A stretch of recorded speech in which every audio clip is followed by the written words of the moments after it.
Invasi Rusia terhadap Ukraina berdampak pada urusan sepak bola, termasuk pelanggaran hal yang berbau Rusia di sepak bola.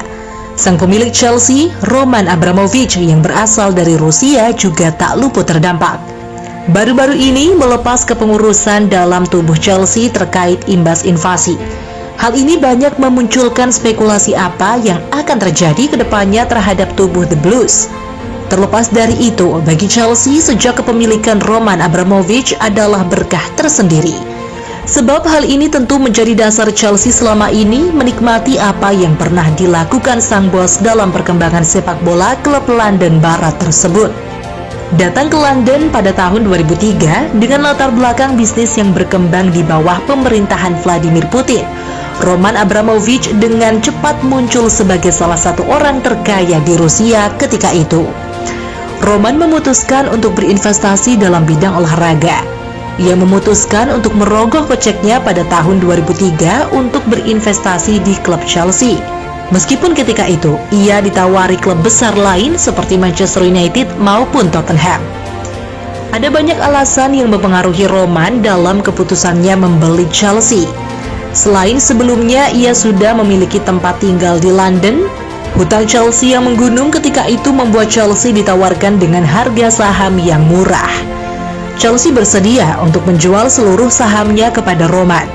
Dan kesepakatan pun terjadi antara kedua belah pihak pada bulan Juni 2003.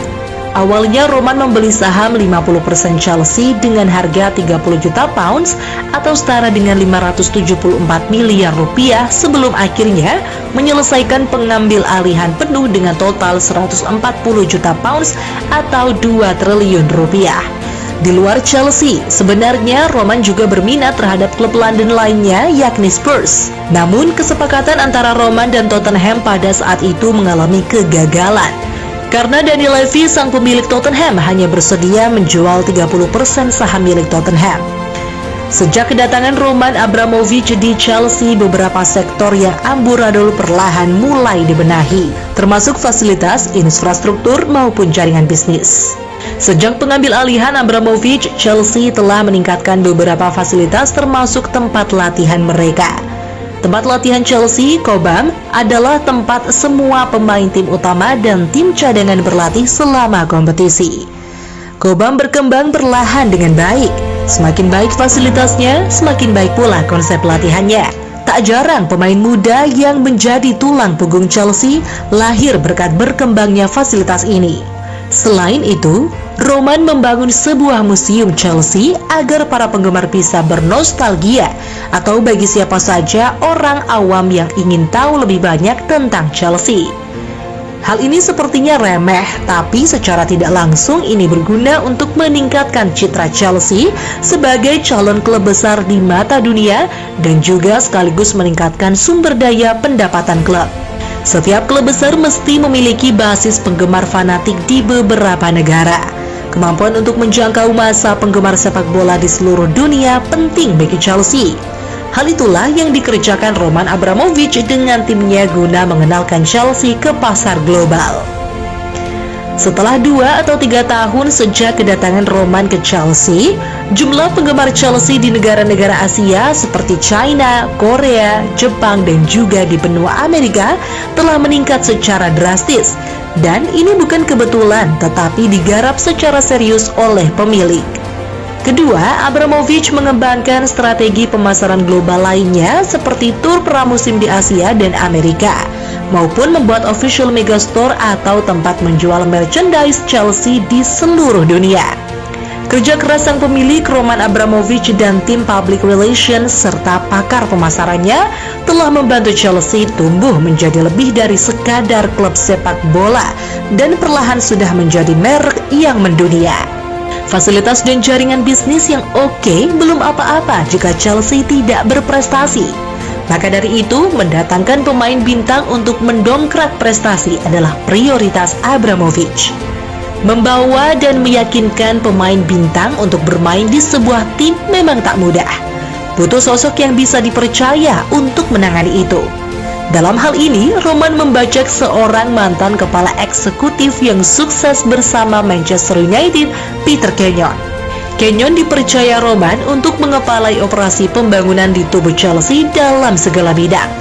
Kenyon juga dipercaya sebagai orang yang memiliki tanggung jawab besar terhadap transfer-transfer yang dilakukan Chelsea. Kenyon berperan penting dalam kedatangan Jose Mourinho yang menggantikan Claudio Ranieri pada tahun 2004.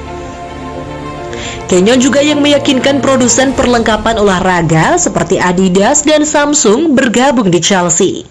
Bagi The Blues, hal ini merupakan keuntungan finansial yang sangat besar bagi perkembangan klub ke depannya. Peter Kenyon selain membawa juru taktik handal dari Porto, Jose Mourinho, juga berperan pada bursa transfer dengan cerdik. Beberapa nama bintang akhirnya mau bergabung dengan Chelsea.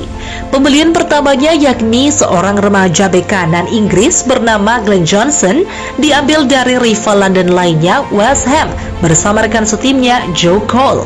Kemudian pemain serba bisa asal Kamerun Jeremy tiba dari Real Madrid.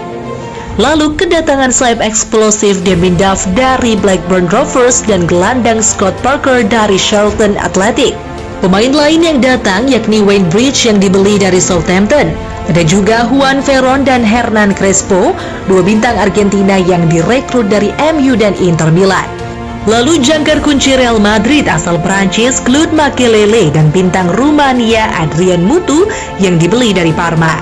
Para pemain baru Chelsea tersebut akan bergabung bersama pemain lama seperti William Gallas, Frank Lampard maupun John Terry. Operasi transfer awal Chelsea di bawah sang pemilik Abramovich dinilai sebagai salah satu hal yang mencengangkan di publik Inggris, mengingat Chelsea belum pernah melakukan operasi transfer sebanyak itu dan hampir mengeluarkan total uang sebanyak 121 juta pounds atau setara dengan 2,3 triliun rupiah.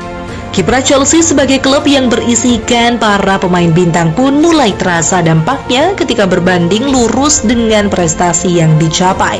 Bagaimanapun Chelsea ketika di musim 2003-2004 sudah mulai diperhatikan dunia sebagai salah satu klub besar berkat tangan sang pemilik baru Roman Abramovich. Dari segi prestasi, sepertinya kedatangan Abramovich menunjukkan perkembangan yang sangat positif. Perkembangan itu terlihat ketika Chelsea yang masih ditangani pelatih Claudio Ranieri bisa finish sebagai runner-up Premier League pada musim 2003-2004 di bawah sang juara Arsenal usai di musim sebelumnya hanya berada di posisi 4 klasemen. Di musim yang sama, ketika Chelsea berkiprah di Champions League, mereka mampu melaju hingga ke babak semifinal dan harus mengakui keunggulan AS Monaco ketika itu. Peningkatan prestasi yang sejatinya belum memuaskan sang pemilik ini tentu menjadi evaluasi di tahun berikutnya. Benar saja, di musim berikutnya 2004-2005, akhirnya Chelsea dengan sederet bintang baru yang datang dan racikan pelatih baru Jose Mourinho mampu berubah gelar juara Premier League yang sudah lama diidam-idamkan publik Stamford Bridge. Beberapa kesuksesan di tahun-tahun berikutnya, termasuk juara Champions League, tidak luput berkat tangan dingin sang pemilik. Rasa terima kasih yang amat banyak harusnya sekarang diucapkan seluruh fans The Blues di seluruh belahan dunia terhadap jasa Roman Abramovich. Terlepas dari keterlibatannya pada kasus invasi Rusia dan mundurnya dia dari kepengurusan Chelsea.